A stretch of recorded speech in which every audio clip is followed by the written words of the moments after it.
Hi, it's been a while since I made a video. A lot of things have changed, so I thought I'd make one.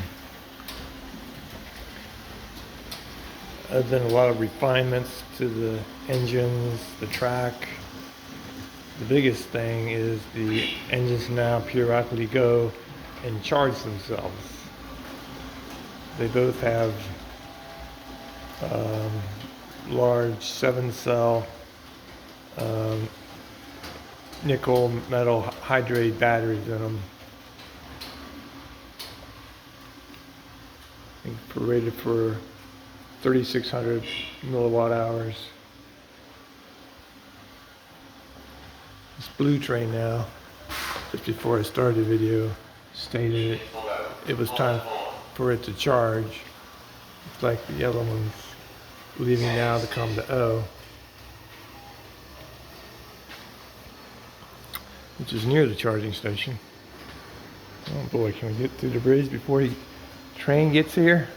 I don't recommend doing this for real trains, but this train's probably okay.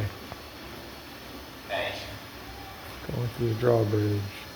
So he's coming over to segment O, which is near the charging station, but the blue train is actually coming to charge. So he's going to roll in here. Here's the charging station built. It's going to come here and start to charge.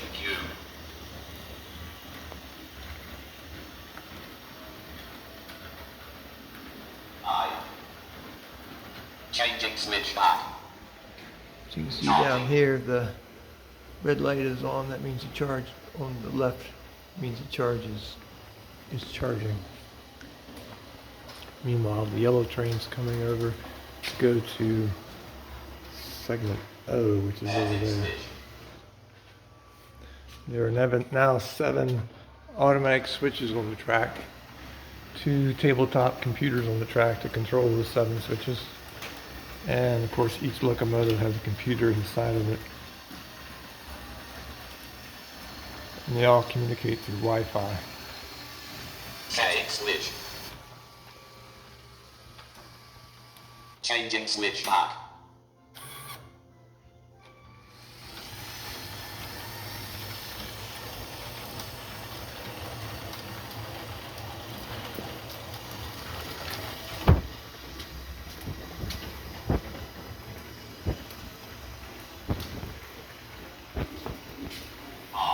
Changing switch back.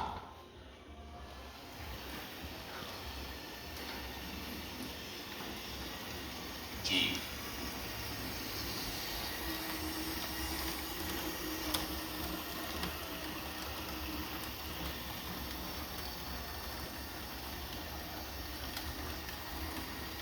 O.